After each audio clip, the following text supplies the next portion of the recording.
अस्सलामुअलैकुम दोस्तों, मैं आपकी दोस्त सामिया रिएक्शन में एक बार फिर से आपका स्वागत करती हूँ। आज मैं लेकर आई हूँ एक ऐसी बात जो सीमा के बारे में कही जा रही है, वो भी पाकिस्तान से कही जा रही है। तो आइए देखते हैं कि पाकिस्तान वाले सीमा के बारे में क्या बोल रहे हैं।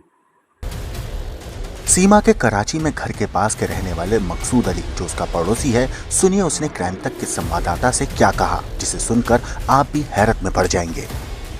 वालेकुम सलाम। मेरा नाम मकसूद अली है और इस इलाके का नाम वैसे तो बेटाई आबाद धनी बख्श गोट, पहले तो खासकेली गोट था, फिर आस्ते आस्ते ये धनी बख्श गोट बन गया। जो धनी बख्श था वो पहले खासकेली था।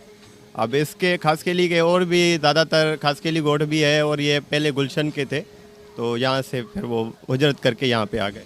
अच्छा, यहाँ पे सीमा हैदर रहती थी, क्या आप उसको जानते हैं? जी, सीमा हैदर हमारे सामने ही आती जाती थी। 4-5 बच्चे थे उसके, यहाँ से ये झूले वगैरह होता था, झूले पे बिठाती थी, करती थी।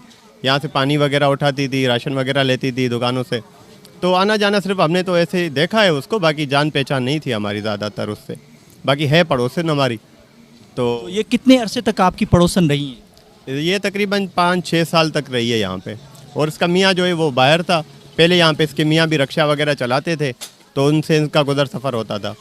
उसके बाद जब वो वहाँ पे चले गए तो जो यहाँ का मकान मालिक है वो कहता है कि हर महीने पे वो 60 से 70 हज़ार रुपये भेजा करते थे। जब 60-70 हज़ार भेजते थे तो 15-20 हज़ार रुपये जो है वो इसके यानी यूटिलिटी बिल वगैरह और किराए में चले जाते थे। बाकी 50 से 40 हज़ार रुपये बच जाते थे माना।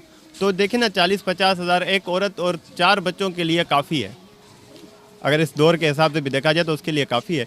लेकिन एक ये पबजी गेम के ज़रिए जो एक कांटेक्ट हो गया इसका लड़के से, तो वो आप क्या समझते हैं कि पबजी गेम जो है वो औरतों में हमारे यहाँ बहुत मशहूर है? जी बिल्कुल। जो लेडीज़ जो घर में फारिग बैठी हुई हैं, जिनके पास यानी कि एक सेटेलाइट है, नेटवर्क चल रहा है या वाईफाई है या नेट चला रही हैं, तो वो पबजी, फेसबुक, व्हाट्सएप वगैरह सब कुछ चला रही हैं। तो इस लिहाज से कि हम तो यही कहेंगे कि हमारा जो है ना पाकिस्तान गवर्नमेंट और इंडिया से यही रिक्वेस्ट है कि चलो औरत अपनी मर्ज़ी से गई है, लेकिन बच्चों का क्या कसूर है? आप कम से कम ये तो कर रहे हैं, कोई एक्शन लें ताकि बच्चे तो वापसी आ जाएं अपने मुल्क में, वो तो मुस्लिम बने। या उनका कसूर है कि वो भी गैर यहाँ पे पैदा होकर और वो फिर भी गैर मुस्लिम बन जाए। आप ये सुनते आए हैं कि यहाँ पे कि उसके शोहर के साथ कोई अच्छा ताल्लुक़ नहीं था, तो ये क्या बात दुरुस्त है कि उसका अपने शोहर के साथ कोई ताल्लुक़ अच्छे नहीं? अगर सब ताल्लुक़ अच्छे नहीं होते तो 4 बच्चे कहाँ से आते हैं? ये ताल्लुकात थे तो बच्चे आए हैं ना। तो ये मोहब्बत थी उसकी और ये इसने पसंद की शादी की है। जब इसने हैदर के साथ शादी की है तो वहाँ से इनको अपने यानी कि गांव से बेदखल करके निकाल दिया गया है। ये फिर मजबूरन यहाँ पे रह रहे थे और हैदर इसके साथ था। और जब हैदर यहाँ से चला गया तो उनकी भी कोई कमिटमेंट हुई होगी या कोई मजबूरी होगी उसकी, जिस वजह से वो एक मुल्क छोड़ के बैरून मुल्क गया है कमाने के लिए। तो अपनी औलाद के लिए गया है ना वो बंदा। ये क्या मुमकिन है कि कोई औरत ऐसे इलाके में रहे और यहाँ से दुबई जाए, दुबई से काठमांडू जाए और काठमांडू से इंडिया चली जाए? क्या इस इलाके की औरतें इतनी तेज़ हैं? सर देखिए ना, इस बात पे हम कुछ भी नहीं कह सकते। गांव देहात से ही बंदे चले जाते हैं। ये तो फिर भी कराची है, एक बड़ा शहर है, ठीक है। यहाँ पे हर बंदा, हर एक कौम, हर नस्ल रहती है। यहाँ पे आप नज़रिया एक अगर आप विज़िट करेंगे तो आपको पता चल जाएगा कि ये क्या सिस्टम है, क्या माशरा है, क्या सिस्टम चल रहा है कराची में। XYZ काफ़ी सारी चीज़ें हैं और काफ़ी सारी कौमें हैं, तो मैं किसी कौम पे ज़्यादातर नहीं कुछ बोल सकता, ठीक है। अच्छा, अभी वो वहाँ पर जाके उसके डांस के वीडियोस आ रहे हैं और बहुत सारी चीज़ें आ रही हैं, और उसके अलावा जो सबसे हैरान करने वाली बात है वो ये है कि उसकी जो लैंग्वेज है वो हिंदी हो गई है। तो उस पर आपको हैरानगी होती है? यहाँ पे भी उर्दू में बोलती थी या हिंदी में बोलती थी लोगों से? यहाँ तो सर उर्दू में भी बात करती थी, सिंधी में भी करती थी। हालांकि वैसे तो बेसिकली बलोच है, वो बलोची में भी बात करती थी।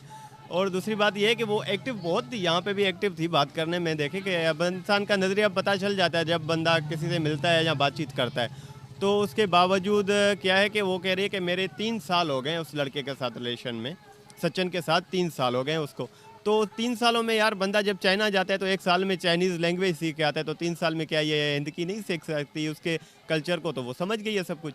अब देखिए कि वो मंगलसूत्र वगैरह और ड्रेसिंग भी जो है वो फुल जो है वो इंडियन वाली कर रही है। कोई महसूस भी नहीं कर सकता कि ये एक मुस्लिम है। तो ये सारा उसने सचिन से पबजी के थ्रू और जो उसका ताल्लुक़ था उससे सीखा है, आपको ये लगता है?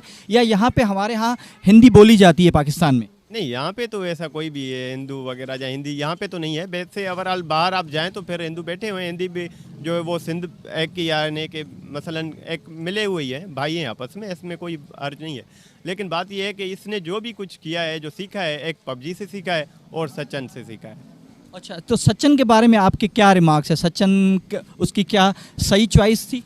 सर सचिन कोई नाना टेंडुलकर नहीं है, सचिन एक आम आदमी है यार। और दूसरी बात कि मुझे तो ऐसा लग रहा है कि सचिन को जो भी है ना, पूरा खेल एक औरत का है इसका, जिसने ये गेम करी है और खुद भी गई है, बच्चों को भी लेके गई है। सचिन को तो बात करना नहीं आता। उसका इंटरव्यू मैंने सुना है कि वो अपना नाम लेकर वो अपनी फैमिली का नाम नहीं बता पा रहा, तो वो बंदा एक यानी कि उसको प्रपोज कैसे कर रहा है। जहाँ तो आपको लगता है कि सीमा हैदर खुद जो है वो बहुत ज़हीन है? सीमा हैदर बिल्कुल ज़हीन है, इस चीज़ को हम मानते हैं। और जो हमने देखा है आजकल नेटवर्क पे और जो यूट्यूब पे आ रही हैं, तो देखो आप जब भी पेज खोलो तो सीमा हैदर फर्स्ट ऑफ ऑल यही सुनने में आ रहा है। तो क्या लगता है कि भिटाइयाबाद में हर घर की जो बात है वो सीमा हैदर से शुरू होती है और सीमा हैदर पे ख़त्म हो रही है? नहीं सर, ऐसा भी नहीं है। कुछ फैमिलीज ऐसी भी हैं जो कहती हैं कि भाई जो होना है एक वक्त के हिसाब से होना है। ये नहीं है कि सीमा के साथ हुआ है तो सबके साथ हो, नहीं, ये गलत एक नज़र। तो दोस्तों, देखा आपने सीमा हैदर के बारे में पाकिस्तान की क्या राय है। तो मुझे नहीं लगता कि मुझे इसके बारे में कुछ कहने की ज़रूरत है, क्योंकि हम खुद जानते हैं कि हिंदुस्तान में अभी क्या चल रहा है, क्या माहौल है। जहाँ हम मणिपुर को लेकर इतने दिल से ज़्यादा दुखी है, वहाँ हर न्यूज़ चैनल पे हर जगह सीमा सीमा सीमा छाई हुई है। बहरहाल वो उनका नसीब है, या जो कहे उनकी वो है। अब देखिए इस पर भी आपकी क्या राय है, क्या कमेंट है, आप ज़रूर कमेंट सेक्शन में बताइए। हमारे चैनल को लाइक करें, सब्सक्राइब करें और ज़्यादा से ज़्यादा शेयर करें।